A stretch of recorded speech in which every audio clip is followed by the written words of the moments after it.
Dan menurut aku, nggak semua orang akan paham tentang hal ini, Kak. Hanya orang-orang yang lebih tinggi frekuensinya yang akan, jadi mereka tuh yang udah duluan sadar dalam hidup, kayak punya kesadaran gitu loh. Aku baru tersadar dalam hidup. Jadi pas aku merasakan dengan mereka yang setinggi ini, frekuensi mereka, aku di sini gitu.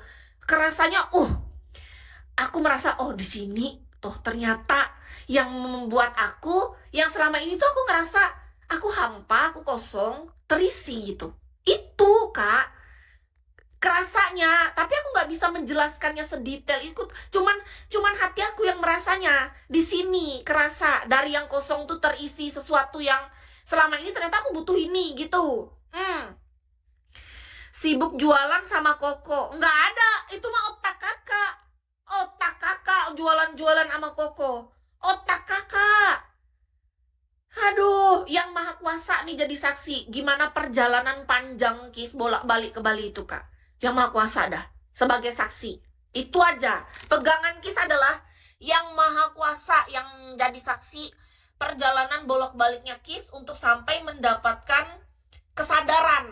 Hmm, itu kesadaran itu tuh melalui salah satunya kota Bali ini, yang karena di sana itu kekuatannya beda, Kak. Gimana ya? Kita misalnya anggap aja di titik lemah ya, kita lemah, kesadaran kita tuh belum meningkat. Di titik lemahnya kita itu kita butuh sesuatu lingkungan dan orang-orang tuh yang kuat, Kak. Orang-orang kuat itu menurut Kis orang-orang yang punya kesadaran yang jauh lebih tinggi dari kita harusnya, karena orang kuat inilah yang bisa mengangkat kita. Itu yang Kis rasakan. Beda dengan kalau kita lemah ketemu sama orang lemah lagi, mereka akan menarik kita semakin lemah ke bawah. Itu yang kurasakan. Paham gak sih sampai di sini? Ketika aku ke Bali, aku ngerasa banget. Setiap aku interaksi sama orang-orang setempat di sana, bahkan dari anak kecil, Kak. Anak kecil, Kak. Anak kecil. Jangankan ke orang yang dewasa, Kak. Ini yang anak kecil aja loh. Aku ngobrol waktu itu sama anak SMP ya, kau umur 15 tahun. Aku bisa merasakan perbedaannya, Kak. Aku ngobrol sama anak SMP itu aja, aku bisa merasakan beda nih, sudah. Ini aku, ini dia. Padahal untuk usia, aku di atas dia. Aku lebih tua, hidupku mungkin lebih lama daripada dia, tapi beda. Ada sesuatu yang dia miliki lebih dibanding aku di dalam sini, dalam pikiran, jiwanya, hatinya, yang aku nggak bisa jelaskan itu, Kak. Aku ngerasanya. Apa kalian merasakan itu juga? Apa ada orang yang merasakan itu? Itulah kayaknya kenapa begitu banyak orang, kok orang jadi pengen ke Bali lagi, orang pengen ke Bali lagi. Orang tuh nggak ngerti, Kak. Orang tuh nggak sadar bahwa dia pikir dia ke Bali itu karena dia suka foto estetik, harus melihat pantai-pantai, duduk ke pantai, harus harus harus melihat bule-bule. Padahal enggak. Mereka yang belum sadar menurut Kis, karena ada rasa nyaman di sana yang beda.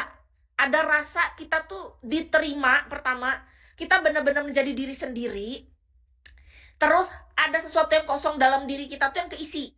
Nah, kebanyakan yang orang awal-awal pasti nggak paham. Kayak Kis dulu waktu tahun 2014 pertama kali aku sana, aku nggak ngerti. Yang aku tahu yang penting ya jam 9 teng aku minta dijemput sama driver, karena aku private kan. Kis itu private holiday namanya. Jadi aku dijemput sama driver pagi. Habis itu kita jalan ke sana, tapi private holiday-nya sama saudara sendiri.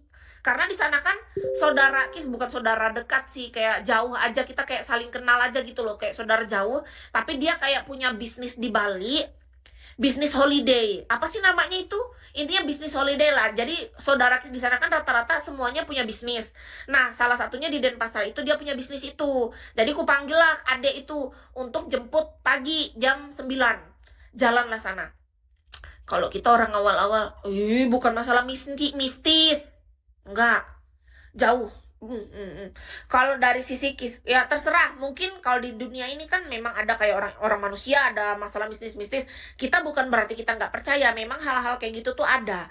Tapi lain ke arah sana yang Kis rasakan. Lebih ke manusia-manusianya, lebih ke alamnya yang luar biasa. Terus ada hal lain lagi, Kak. Nih yang Kis rasa ya, aku merasa nih. Ketika kita di sana, tetapi kita memiliki kedalaman yang lebih, kita bisa merasakan sesuatu yang berbeda kalau kita melakukan sesuatu yang nggak benar. Kalian merasa nggak? Jadi itu beda. Misalnya kita kalau misalnya di Palangkaraya, Kalau kita di Jogja, mungkin Jakarta, Surabaya, kayak ya sebenarnya yang nggak benar tuh emang di mana-mana harusnya enggak gitu. Tapi beda Kak. Kayak ketika di Bali itu, aku merasakannya tuh kayak lain nih. Kerasa gitu. Kalian ngerasa nggak? Coba deh, kalau yang kalian belum pernah ke Bali atau